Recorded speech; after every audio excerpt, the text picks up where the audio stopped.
Today, we're comparing two sci-fi universes. On one side, the Federation of Planets, founded in 2161 as a voluntary alliance of diverse species. Scarcity meets enlightened governance. Replicators banish hunger, diplomacy trumps war.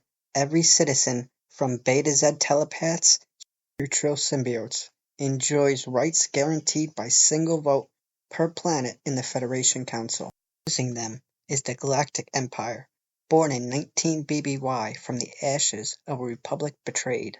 Chancellor Palpatine seized supreme power, dissolved the Senate, and forged an autocracy tainted by fear, fireworks, and legions of stormtroopers. On core worlds, life teeters between comfort under the Emperor's gaze and oppression. On the fringes, it's survival by black market and smugglers' luck. Over the next segments, we'll compare how every citizens live under each system, how the ruling elite maintain control, and which model better balances freedom, security, and prosperity. Ready? First up, the Federation. Imagine a society where basic needs, food, clothing, even luxury items, are produced on demand by matter replicators. Hunger is a myth, poverty nearly extinct, work is no longer desperate toil, but a pursuit of passion. Scientists exploring wormholes, artists capturing nebula's light, engineers redesigning warp coils. At street level, Federation citizens attend cultural festivals on Risa, study in hollow classrooms on Vulcan, and socialize in the holodeck at Starfleet Academy. Crime rates hover near zero. Disputes don't escalate too much, usually before any phasers are drawn. Schools teach unity, with humans, Klingons, Andorians all learning side by side. Meanwhile, the political heartbeat pulses at the Federation Council. One delegate per member world, from Nippon to Trill, each with a single equal vote. Legislation passes by simple majority except for constitutional amendments and starship construction budgets, which need to be two-thirds consensus. Overseeing it all is the elected Federation president. Campaigns here look nothing like our cutthroat politics. No smear ads, just policy debates in virtual forums. Candidates argue ethics of interference, funding for new warp research, and ways to negotiate with the Borg cube still lurking at the edge of mapped space. Even the Federation Supreme Court exists to resolve disputes between member worlds, treaties on mining rights, ethical challenges over genetic engineering, prime directive cases where first contact risks contamination. Their decisions ripple through every star system, shaping the future of sentient life. But not everything is utopian. The Baku conflict from Star Trek Insurrection shows that when tempted by a fountain of youth, some Federation leaders can lose sight of their principles. Yet Picard's insubordination and the crew's loyalty to true Federation ideals redeem the system in the end. It's a democracy that can self-correct, and that's what will weigh in against the Imperial might. Now, the Galactic Empire. Picture a monolithic state of brutal efficiency, where every decision flows down from the summit of power.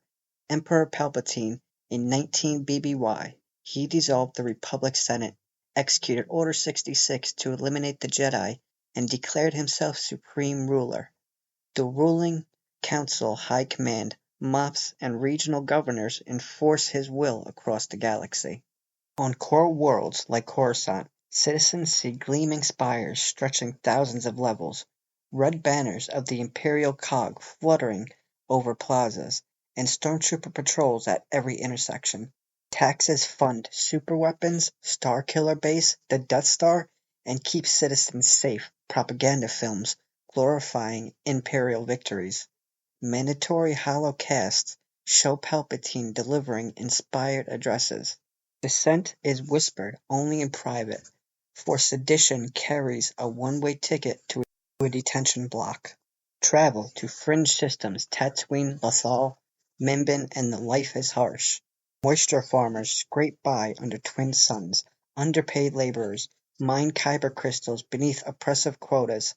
Local crime lords bribe imperial officers for basic resources. No replicators here. Water, food, and medicine are rationed, distributed through government-ran supply centers. The elite revel in luxury. Governors' estates on Naboo, extravagant galas at the palace of the emperor, exclusive access to fleet strategy briefings. The gap between the ruling class and the peasants is cosmic, and while some imperial citizens prop up the system out of fear, many quietly yearn for the Republic's old protections, just enough nostalgia to keep them compliant. Enforcement is swift. Rebel sympathizers vanish overnight. Planetary governors can level entire cities as deterrents. Tarkin's doctrine, "fear will keep the systems in line," becomes doctorate. Every world price of stepping out of line. Let's look at real examples. Federation case, the Baku of insurrection, a planet of peaceful farmers with regenerative biogenic fields, a potential healthcare revolution. Starfleet secretly plans to relocate them for their own good, betraying the Prime Directive until Picard and his crew expose the plot. This shows the Federation's strength, its ability to self-correct driven by officers who place principle over orders. In the Empire's case, Alderaan, in A New Hope, Grand Moff Tarkin, to enforce compliance, orders the Death Star to obliterate the planet. 2 billion lives erased in an instant. No debate, no recourse. This is the dark heart of the Imperial rule, absolute power with zero accountability. On Earth, we balance democratic debate with executive action. The United Nations appoints diplomats, negotiates treaties, yet often moves at snail's pace. Authoritarian regimes can build skyscrapers overnight, but at what human cost? Our history warns both extremes fail without checks and balances. The Federation teaches us that consensus can protect human rights and foster innovation, but it must guard against complacency. The Emperor warns of the danger when power corrupts absolutely, when security trumps humanity. In real life, we see echoes in every headline, from emergency power bills to whistleblower crackdowns. The lesson: a healthy society needs both empathy and efficiency. Too much debate stalls actions, too much force crushes freedom. Time to compare side by side. First, speed. A Federation Council vote might drag on weeks or months during deliberation, but risking paralysis in crisis. The Empire, by contrast, can deploy a Star Destroyer's fleet on a moment's notice, but with no chance for consultation. Second, flexibility.